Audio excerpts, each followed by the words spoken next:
Bienvenido a un estudio más de la Palabra de Dios. Durante los 1260 años que duró la supremacía papal, los cristianos sinceros tuvieron que optar entre renunciar a las verdades de la Palabra de Dios o pasar la vida en las mazmorras e incluso ser quemados en las hogueras. Entre ellos encontramos a los valdenses. Siglos antes del surgimiento de ese pueblo, Juan, en el libro de Apocalipsis capítulo 12, ya había profetizado de su existencia. Aquí Juan habla de una iglesia vestida de blanco, una iglesia pura, que simbolizaría la iglesia de Cristo durante la Edad Media. Habla también de un dragón, símbolo de Satanás y sus seguidores, que perseguiría a la mujer, la iglesia. Esta iglesia huiría hacia el desierto, donde Dios la sustentaría por 1260 años. Hoy aprenderemos un poco más respecto a la historia de este extraordinario pueblo.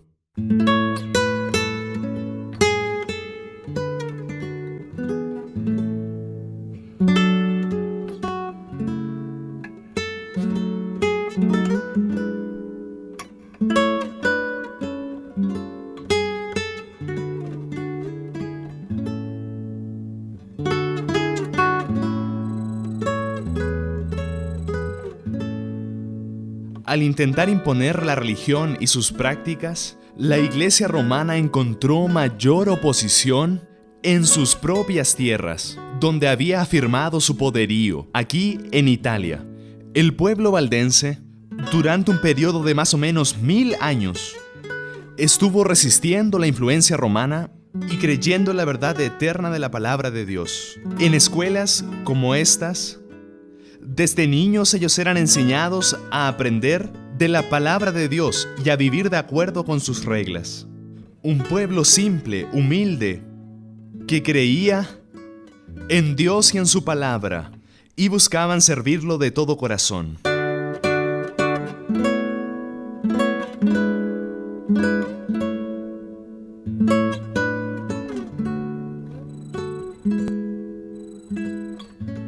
Los pastores valdenses llamados barbas enseñaban a sus miembros a ser puros, bondadosos y amigables con todos.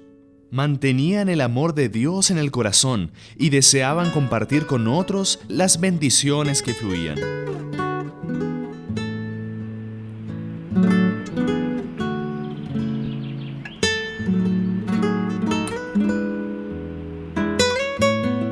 Pastor, ¿cómo era la educación de los jóvenes valdenses?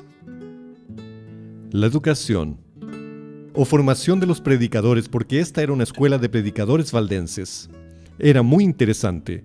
No tenían todos los libros de teología, de historia y otras cosas como las que usamos hoy. El libro básico era solo la palabra de Dios.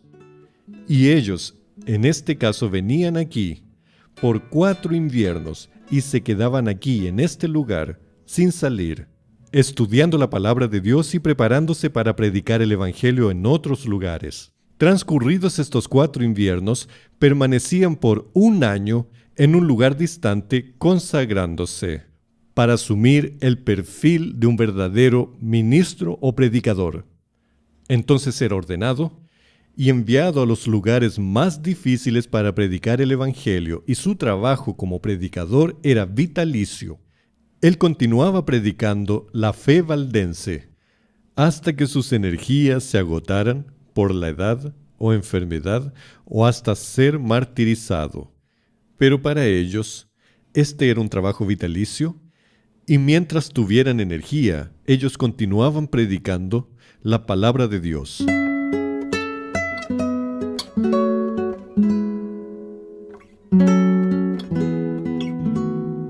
Algunos de los jóvenes más inteligentes de los valdenses salían de casa en el valle e iban a las grandes escuelas de Milán, Bolonia, París, Barcelona y la misma Roma.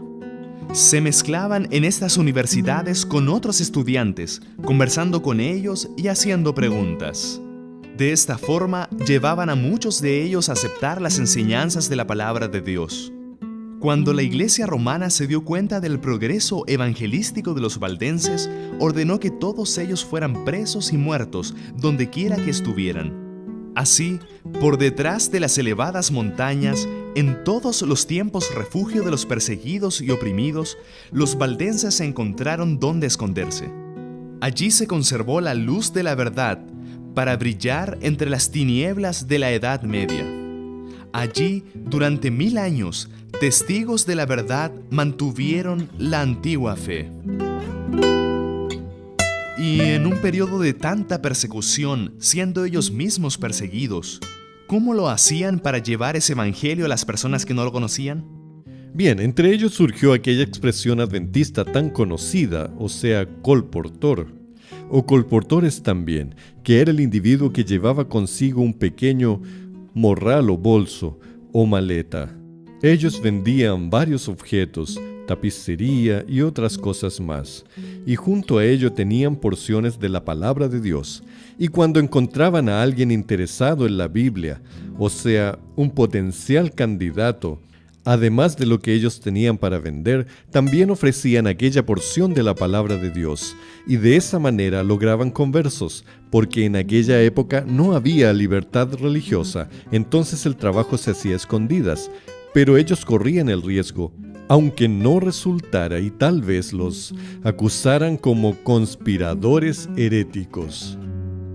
También es verdad que ellos ocultaban porciones de la Biblia en su propia ropa, para, teniendo la oportunidad en el comercio o en algún otro lugar, dárselas a alguien o usarlas para la predicación del Evangelio. Ciertamente, ellos no escatimaban esfuerzos en el asunto de la propagación de la palabra de Dios. Yo creo que todos los métodos posibles para hacer que la luz de la palabra de Dios pudiera ser llevada a otros pueblos, ellos usaban.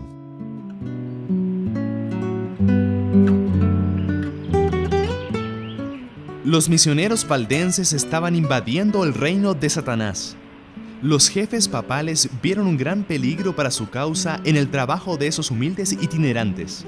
Roma entonces decidió exterminarlos de la tierra.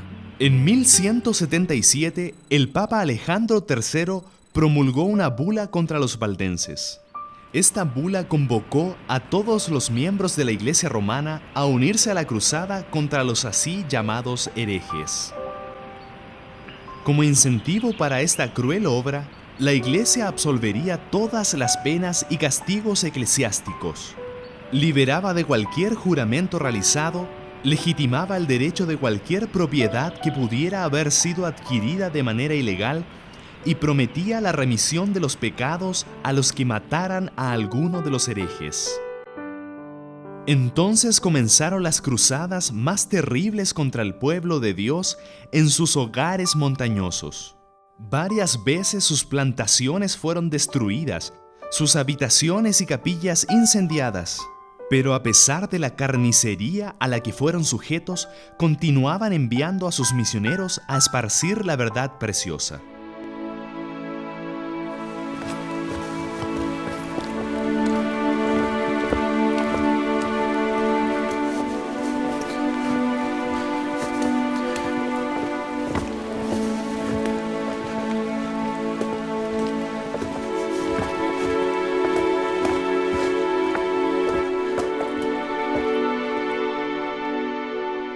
Durante el periodo de persecución, a los fieles hijos de Dios, muchos de ellos de los valdenses, encontraron aquí en esta caverna abrigo y protección y un local para adorar a su Dios verdadero.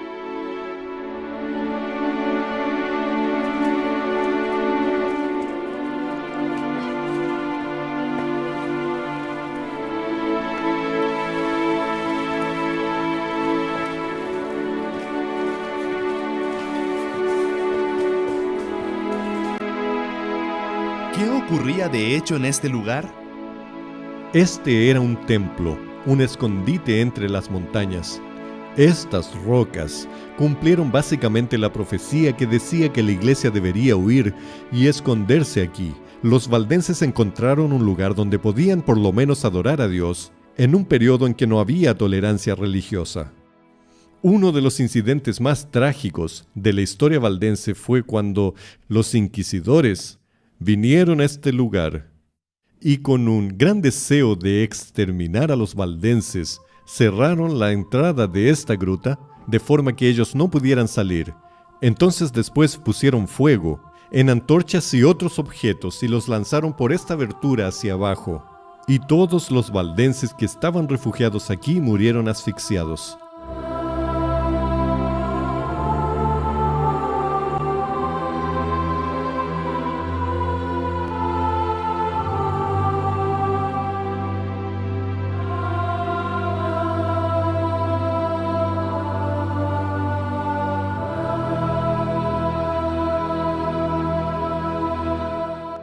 Del otro lado de los Alpes de los valdenses vivía otro grupo de perseguidos, los así llamados herejes, los albigenses. Ocupaban pequeñas ciudades y villas al sur de Francia. En 1198 subió al trono papal Inocencio III. Él entonces convocó a los jefes de su iglesia para discutir la mejor manera de destruir a los valdenses y albigenses. Se proclamó entonces una cruzada o guerra santa contra los albigenses en todos los países de Europa dominados por el papado. Se prometieron casas, tierras y los bienes de los herejes a aquellos que mataran a esos disidentes de la iglesia. Al terminar la cruzada, millares de albigenses habían sido muertos. Solo algunos lograron escapar por las montañas y reunirse con los valdenses. Dios permitió que una paz relativa alcanzara a sus fieles hijos a raíz del gran cisma de los papas. Este cisma sucedió por causa de la elección de 3 papas al mismo tiempo: Juan XXIII en Pisa, en Italia, Benedicto XIII de Aviñón y Clemente XII de Roma. El problema del cisma solo fue resuelto en el Concilio de Constanza, en Alemania, cuando el día 11 de noviembre de 1417, Odo Colonna fue elegido papa y recibió el nombre de Martín V. Reiteradas veces, la persecución regresaba. Uno de estos perseguidores, un capitán llamado Lapalus, dirigió a sus soldados contra los valdenses en el lado francés de los Alpes. Los valdenses vieron que Lapalus tenía 20 veces más soldados que ellos. Entonces, subiendo a los niños y ancianos en carretas, conduciendo a sus rebaños, ovejas y cabras delante de ellos, comenzaron a subir las abruptas laderas de los montes. Entonaban salmos de David mientras ascendían más y más alto por encima del valle. Los abismos resonaban con el sonido de sus voces. La mayoría del grupo llegó a la bien conocida caverna al lado de la montaña. Las mujeres y niños fueron deprisa al fondo de la caverna, en las profundidades de la gruta, mientras que los hombres se quedaron a vigilar la entrada. Tenían pilas de piedras para lanzar a cualquiera que intentara entrar. Lapalus vio el peligro de aproximarse por abajo. Entonces dio la vuelta y descendió con cuerdas que serían usadas para ahorcar a los valdenses hasta la boca de la caverna. Los hombres fueron tomados por sorpresa. No habían previsto un ataque por arriba y parecían paralizados ante el adversario. Habría sido fácil matar a aquel primer grupo de soldados, pero aquel pueblo era tan pacífico que la idea de luchar, aunque fuera para defender su propia vida, les parecía extraña. Entonces huyeron hacia adentro de la caverna. Lapalus ordenó que sus soldados colocaran fuego en la entrada de la caverna y todos murieron asfixiados. Cerca de 3000 perecieron en aquel fatídico día, y los valdenses nunca más ocuparon aquel hermoso valle. Entonces llegó el tiempo de la Reforma Protestante. Alemania, partes de Suiza, Dinamarca, Suecia, Noruega, rompieron con la Iglesia romana. Y al llegar las noticias a Calabria, en el sur de Italia, el espíritu misionero comenzó a agitar el corazón de los valdenses que vivían allá. Apenas podían creer que ahora pudieran predicar libremente el verdadero evangelio de Jesucristo. Estaban convencidos que tenían el deber de enseñar al pueblo que vivía en las ciudades vecinas respecto al amor de Jesús, y escribieron cartas a la iglesia madre en los Alpes para que les enviaran pastores. Y aquí en medio de estas montañas era el abrigo donde ellos se defendían. Sin embargo, aquí ellos aprendían del amor de Dios al estar en medio de la naturaleza. Así es. La señora White dice que el contacto con la naturaleza genera un efecto espiritual, podríamos decir también psicológico apropiado. En la majestad de estas montañas, ellos encontraron no solo refugio, sino también una noción más clara del poder de Dios, la majestad de Dios. Y no podemos olvidar que la naturaleza es una de las formas de revelación de Dios. Por lo tanto, tenían la palabra de Dios como su compromiso básico y la naturaleza como un complemento, porque la naturaleza también revela el amor y la majestad de Dios.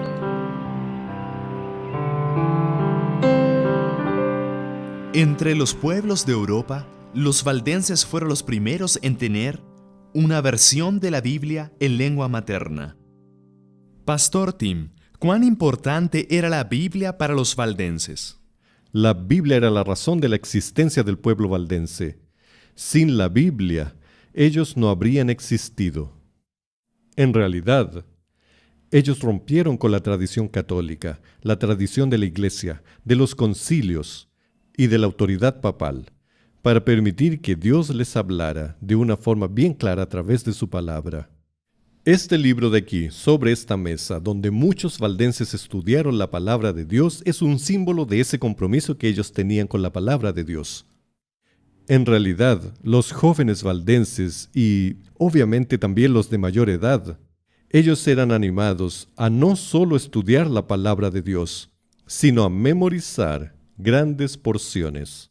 Muchos de ellos sabían de memoria los 4 evangelios, así como las epístolas. Y, obviamente, como tener Biblia era tan raro en aquella época, de tan difícil acceso, y además eran perseguidos, ellos tenían que memorizar la palabra de Dios para que cuando estuvieran huyendo o sin tener acceso a la palabra de Dios, ellos pudieran ser alimentados por la propia palabra de Dios memorizada. Y además, las enseñanzas de la Biblia eran tomadas en forma seria. Varias doctrinas que habían sido modificadas por el cristianismo postapostólico fueron restauradas por los valdenses. Ellos tenían un compromiso muy serio con la palabra. ¿Y por qué abandonaron ese compromiso? Aquí entra en escena un punto significativo, que es un proceso sociológico. Estudios sociológicos de la religión han demostrado que normalmente en el segundo siglo de existencia de un movimiento religioso, después que fallecieron los pioneros y aquellos que conocieron a los pioneros, ese movimiento termina perdiendo su identidad, siendo reabsorbido por la misma cultura que originalmente quería reformar. En el caso de los valdenses, ellos consiguieron preservar su identidad por un periodo mayor debido a la persecución.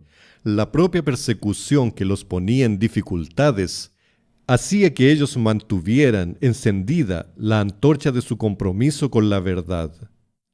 Pero llegó un tiempo en el cual la libertad comenzó a surgir, y la misma libertad de culto que por un lado les daba la oportunidad de servir a Dios mejor, por otro lado, terminó causando que la religión fuera muy libre, sin la dificultad de pagar un precio.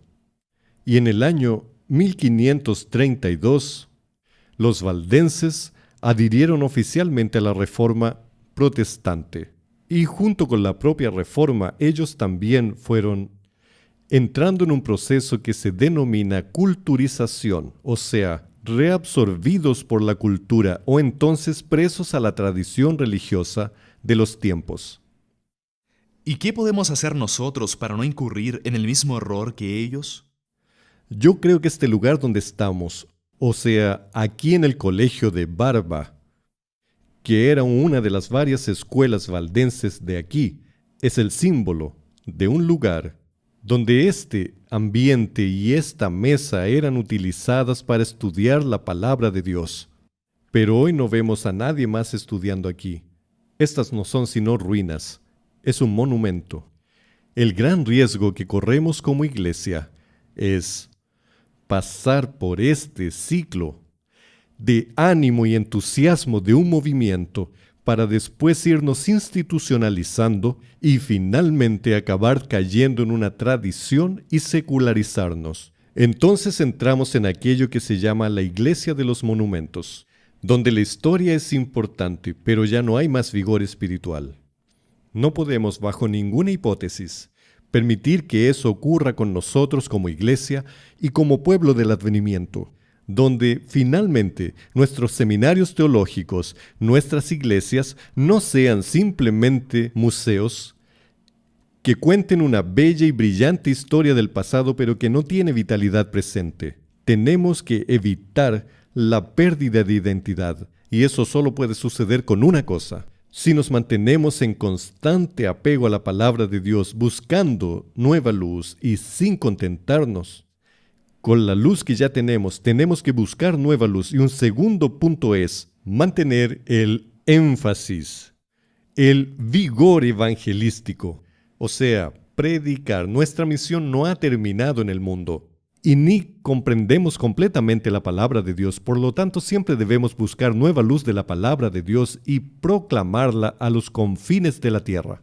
cumpliendo así nuestra misión. Yo creo que si estos dos factores, sumados a la dedicación a Dios a través de la Biblia y de la oración, yo creo que podemos sobrevivir a esa tendencia, como mencioné, de culturización de la fe.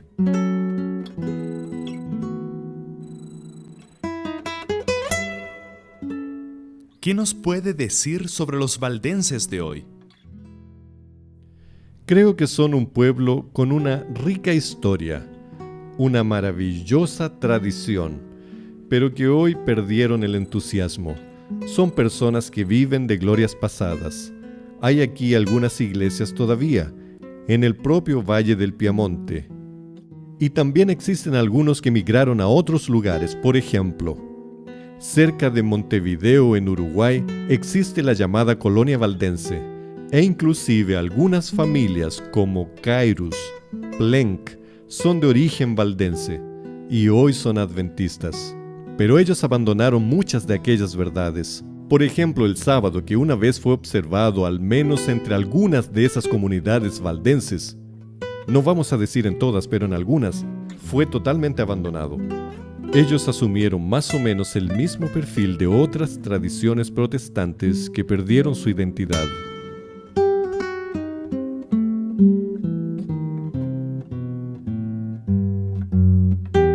La única forma de evitar el secularismo religioso es buscar nueva luz en la palabra de Dios cada día y mantener el vigor evangelístico.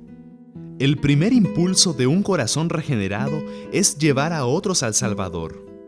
Tal fue el espíritu de los cristianos valdenses. Todas las verdades que descubrían estaban dispuestos a compartirlas con el riesgo de su propia vida. Por esto, me gustaría invitarlo a tomar una decisión importante hoy.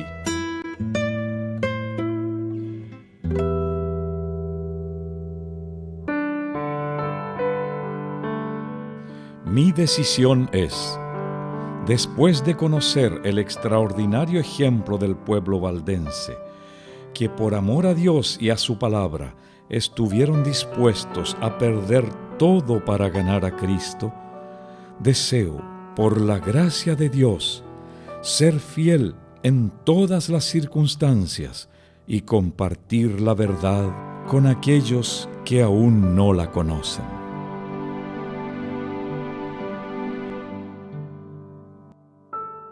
Si esta es su decisión, ore conmigo ahora. Bondadoso Dios y Padre, ayúdanos a tener la fidelidad y la fe del pueblo valdense.